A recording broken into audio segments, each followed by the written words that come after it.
Good evening. This is Tonight with Tim Modise. On the show, we highlight the ongoing unfair practices against women at the workplace. And later on, we'll be celebrating Soweto's hip-hop and rap star Pro Kid as we say farewell to the people's favorite. Welcome. This Women's Month, we look at the pace of transformation at the workplace, specifically the pay disparities and appointments of women to top positions. A variety of research reports indicate that women are still underpaid by almost 30% on average compared to their male counterparts. At the executive level in the top 40 Johannesburg Stock Exchange companies, it was found that only one woman was appointed as CEO and that only 20% of executives were women. Most recently, the CEO of the South African Institution of Civil Engineering, Mr. Manglin Pillay, questioned whether South Africa should be investing heavily in attracting women into science, technology, engineering, and mathematics. There are many other discriminatory practices at work, and to find out how South Africa is reversing these, I'm joined by Chair Lulama Nare, the chairperson of the Commission for Gender Equality. House Lulama, pleasure to have you with us on the program. I think we should start right away by looking at the overall scenario in South Africa. It's almost a taken for granted thing that to a company there are unfair discriminatory practices against women there. What are your findings following the research and the work that you've done as the Gender Commission? I think that the pace of gender transformation in the workplaces around the country, be it private sector, public sector, the NGO sector, trade union sector, higher education is very slow. Political organizations. Very, very slow. And there is still a preference for white males, and there is still a preference for African males. And African males, blacks in particular, still prefer, also just as their white male counterparts, prefer to employ other African or black males instead of African women, black women in particular. And therefore, the skewness happens. It's like a perfect storm of patriarchy where the transference between white males and African males, blacks in particular, is almost the same. That they also now preside on a system of slow transformation, slow gender transformation in particular. Now, from the perspective of the Gender Commission, when you talk about transformation, what do you mean? The appointment of women to top positions, or the training that women receive at the workplace, or you talk about what? The improvement of their work conditions? Just give me a sense of that. We're talking about first making sure that there is work opportunities for women, equal work opportunities for women. We are talking about an enabling environment, making sure that women are fully equipped, fully supported, fully included in terms of skills development within the workspace itself. We're talking about what their remuneration, what constitutes their remuneration. They must be paid equal. What makes the discrepancies? And then we're talking about protections of women within the workplace. Is there sexual harassment policy? Is there succession for women? Is there a definite intention to recruit women, keep them in the workplace, and promote them? Now, with the work that you do, what are the issues that you think require immediate intervention, that are a disappointment, that up to now in South Africa, notwithstanding the fact that there has been a lot of talk about transformation, we've not really made progress on, that to your mind, you reckon, if we could do it, let's do it within the next 3 months? It's so clear. There is employment equity reports. Department of Labor does the analysis for everyone who submits. We start there as a primary source of information. You can see the discrepancies that are there. But what companies or all these bodies that I've just mentioned, they choose to put this report aside and continue with their skewed recruitment. And I think one of the things is to immediately address the issues that have been raised by the employment equity.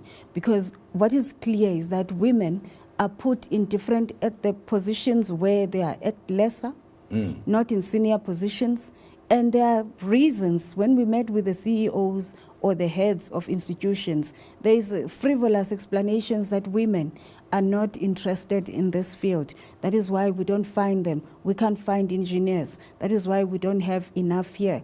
And then you find, okay, why is there so many people here? No, this is a soft skill job. At some point, what are you doing to make sure that you train women to actually occupy these positions?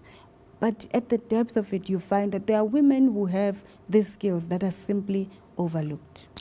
And I suppose with this whole idea of salary bands and so on, that if women get appointed to a particular level, it is always at the entry level of that particular pay grade. Perfectly. To justify the lower payment.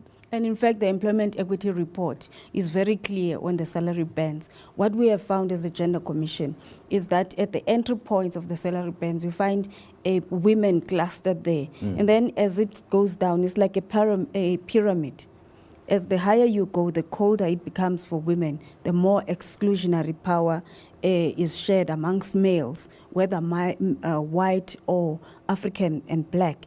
Then you find that there's some collusion here. Why are women not progressing?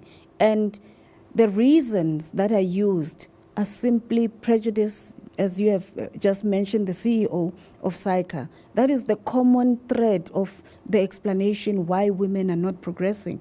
We are told that women are not available, they don't avail themselves. Okay, let's talk about something where women are available.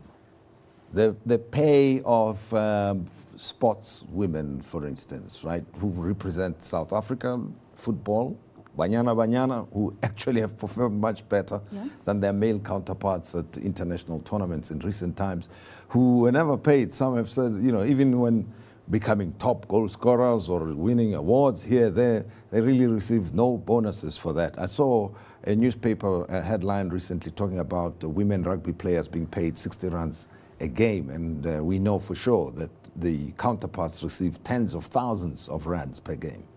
And you would find that also there is also a race connotation attached to the gender issue. Yeah. And therefore, the rugby players, you might find that even if they are women, all of them, they are not paid the same equal amounts. There's still discrimination even there. So I think that one of the things that our advertisers, we have never challenged them.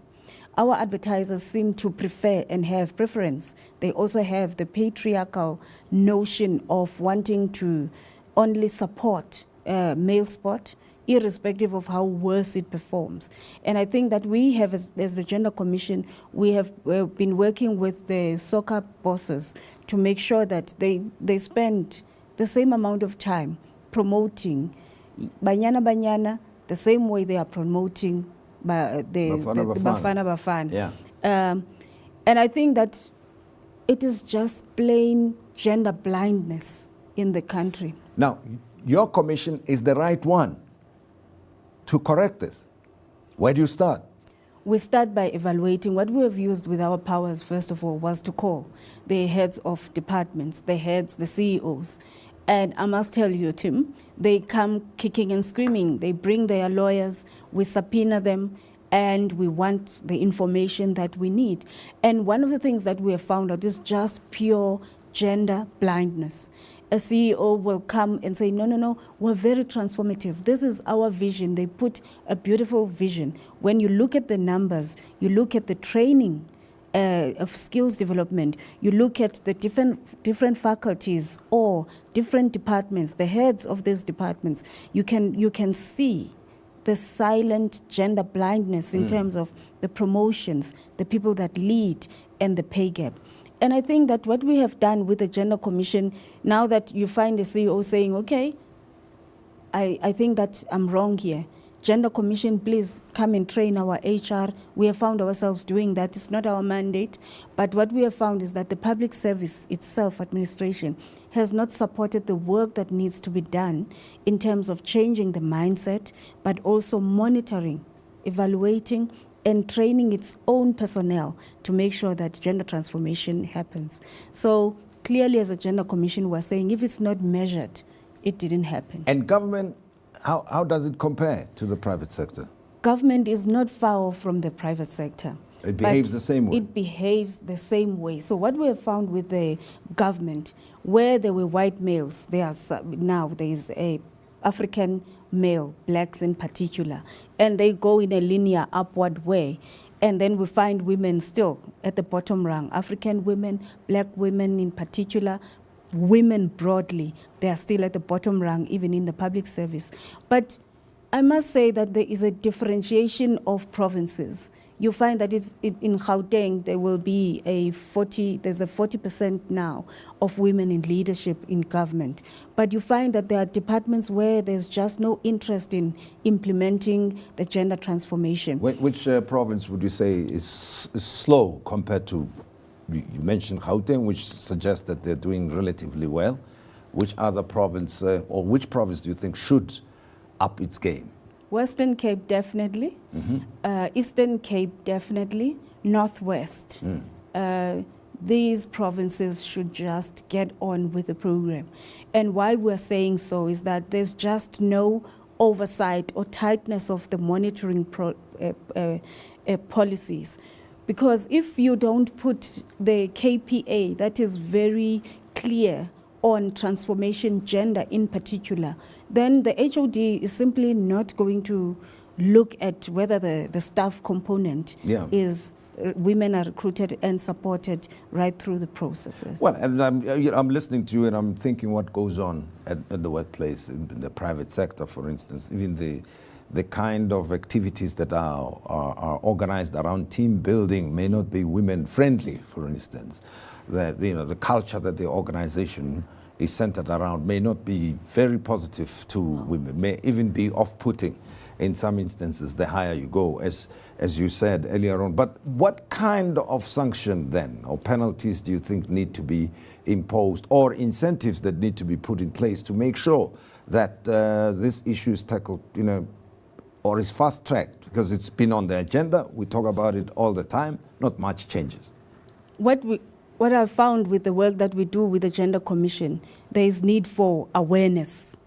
First of all, the CEO seems not to be aware that they are gender blind in what they are doing. And on realization, we have found that there is an enthusiasm to address what needs to be done. And that for us is a first step for the realization. Then there are those hard ones. You were talking about team building. We have found various awareness building programs, even programs that take women for hygiene. They give them sex toys or something like that, and they say, no, it's part of the wellness program. Something that violates the dignity of women in the workplace. Therefore, there is not substantive work that is done around gender transformation, both in the public service and in the private sector. And I suspect it's partly because the very males believe that they will do it for women without necessarily getting feedback or input from them. Now, for those who may be knowing of these unfair practices at work and who would like to see something happen, what can they do? Can they get in touch with the Gender Commission? It's not our mandate, but we do the gender training for our companies. We've done. If they want to complain, or people have got issues with whatever gender-related issues at work. Of course, we take complaints. Yeah. We initiate our own anonymous complaints. People can complain to us anonymously. We also do our own investigative hearings, like we have called private companies and public service companies. We do take people to court. We do contest. We do support people when they have taken their employers to court, and we're calling for companies to correct the contracts of women, because some of the private sector, retail sector in particular, tends to shorten the contracts and the terms and conditions for women employees. And your website? cge.info@cge.org.za. Thank you very much, and please visit the Commission for Gender Equality there so you can familiarize yourself with their mandate, as well as keep them busy, because they are there to make sure that we transform our society where there may have been shortfalls or unfair practices. Chair Lulama Nare is the chairperson of the Commission for Gender Equality. Thank you very much for having been our guest. In a moment, we will be talking about the late Pro Kid and his influence on music.